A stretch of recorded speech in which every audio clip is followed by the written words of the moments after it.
حرد المؤمنين على القتال وقال رسول الله صلى الله عليه وسلم الجهاد ماد إلى يوم القيامة الحمد لله হিমদা মহিউসুন্নাহ কিরাতুল কুরআন কওমাচার কর্তৃক আয়োজিত আজকের এই বাৎসরিক শিবিরাল এর সম্মানিত সভাপতি ও সুদক্ষ বিচারক মণ্ডলী ও আমার সামনে বসা বাংলার দূর দূরান্ত থেকে আগত এক্সাক্ট এলএমপি বাসু ছাত্র ভাইরা তাদের সকলকে আমার অন্তরস্থল থেকে জানাই শুভেচ্ছা ও অভিনন্দন। আজকে এই সিগন্যাল থেকে আমাদের যে বিষয় দেওয়া হয়েছে তা হলো মহানবী সাল্লাল্লাহু আলাইহি ওয়াসাল্লামের জীবনী।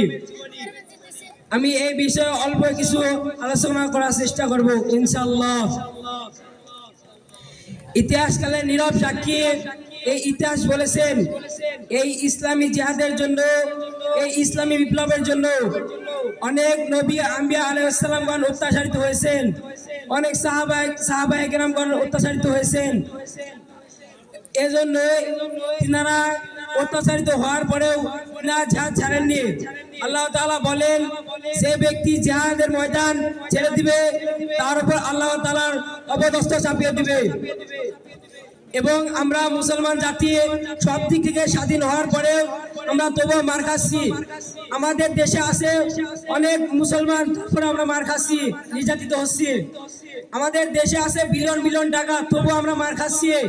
আমাদের আছে অনেক অস্ত্র শতাধিক, আছে ভৌগোলিক জ্ঞান শক্তি, আছে আমাদের তেল অস্ত্র, তবুও আমরা মার খাচ্ছি।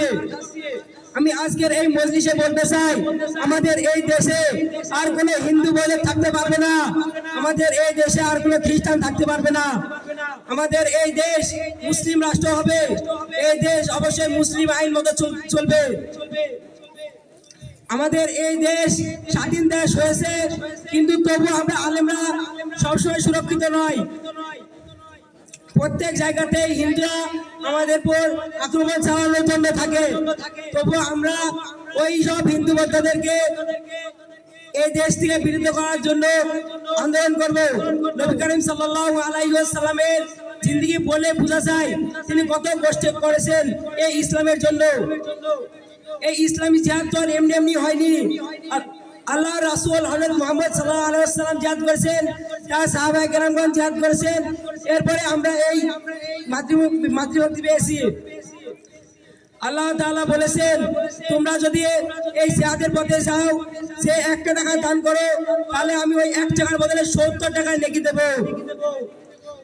আল্লাহ তাআলা আরো বলেছেন তোমরা যদি কেউ জিহাদ করতে গিয়ে বাড়ি থেকে বের হয়ে মারা যাও জিহাদ অবস্থাতেই, তাহলে তোমাদের শহীদ মৃত্যু হবে। এজন্য আরো বলেছেন জাগো মুসলিম হাগো হায়দারি হাক, শহীদের খুলে সব লালে লাল হয়ে যাক, ইসলাম জিন্দা होता है आज करबला के बाद। अमा अलैना इल्लल बालाग। अस्सलामु अलैकुम व रहमतुल्लाह।